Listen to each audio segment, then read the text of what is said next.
BRS నేత కర్నె ప్రభాకర్ మీడియాతో మాట్లాడుతున్నారు. ప్రత్యక్షంగా చూద్దాం. అవసరం లేకుండా పెట్టినటువంటి నిబంధన ద్వారా గతంలో మా ప్రభుత్వంలోనేమో 23 కంటే ముందు ఎప్పుడు టెండర్లు వేసినా మైనస్ ఎట్లా అవుతుంది, ఈ ప్రభుత్వం వచ్చిన తర్వాత 8%, 10%, 20% వరకు ప్లస్ ఎట్లా అవుతుందని చెప్పేసి మా నాయకుడు హరీష్ రావు గారు ప్రశ్నించినటువంటి సందర్భంలో ఎందుకు అవసరం లేని నిబంధన ఇవాళ సైట్ విజిటింగ్ అనేటువంటిది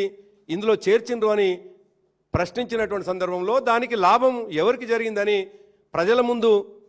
సృజన్ రెడ్డి పేరుని పెట్టినటువంటి సందర్భంలో సృజన్ రెడ్డి సాక్షాత్తు రేవంత్ రెడ్డి గారి బామ్మర్ది కాబట్టి రేవంత్ రెడ్డికే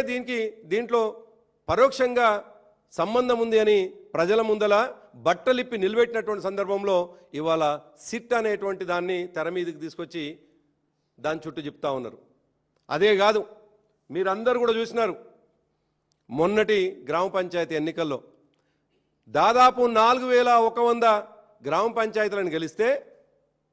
తట్టుకోలేనటువంటి రేవంత్ రెడ్డి, బీఆర్ఎస్ పని అయిపోయిందని చెప్పేసి మాట్లాడుతున్నటువంటి రేవంత్ రెడ్డి, ఆ పార్టీ నాయకులు గాంధీ భవన్ వేదికగా పీసీసీ ప్రెసిడెంట్ నుంచి మొదలుకొని అనేక మంది అహంకారంగా మాట్లాడుతున్నటువంటి సందర్భంలో బీఆర్ఎస్ ఇంకా లేదు, బీఆర్ఎస్ తిరిగి రాదు అని మాట్లాడుతున్న సందర్భంలో ప్రజల ఆశీర్వాదంతో 4100 గ్రామ పంచాయతీలు గెలుచుకుంటే ఇవాళ దానికి విరుడుగా ప్రజల్లో ఎట్లాగూ బీఆర్ఎస్ పార్టీ ఉంది కాబట్టి వచ్చేటువంటి మున్సిపల్ ఎన్నికల్లో ప్రమాదం పొంచి ఉందనేటువంటి ఒక భయం ఆవహించి ఈ మున్సిపల్ ఎన్నికల చుట్టూ సిట్టును తిప్పుతుండ్రు అనేటువంటి విషయాన్ని ఈ సందర్భంగా గుర్తు చేయదలుచుకున్నాం. సిట్ అనేటువంటి విచారణ ఒకవైపు కుట్రతో ప్రారంభమైతే ఆ కుట్రంతా కూడా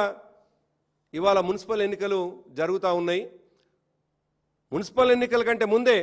నోటిఫికేషన్కి వచ్చే కంటే ముందే సిట్టు విచారణ ప్రారంభమై ఎన్నికలు అయిపోయిన దాకా దీని చుట్టూ ఒక డ్రామా నడిపి తద్వారా మున్సిపల్ ఎన్నికల్లో ఒక గందరగోళం సృష్టించి ఎన్నికల్లో ఎక్కువ ఫలితాలను తెచ్చుకోవాలని కాంగ్రెస్ పార్టీ కుట్ర చేస్తే అది ఆ మాత్రం ప్రజలకు అర్థం కాదా అనేటువంటి విషయాన్ని ఈ సందర్భంగా కాంగ్రెస్ పార్టీ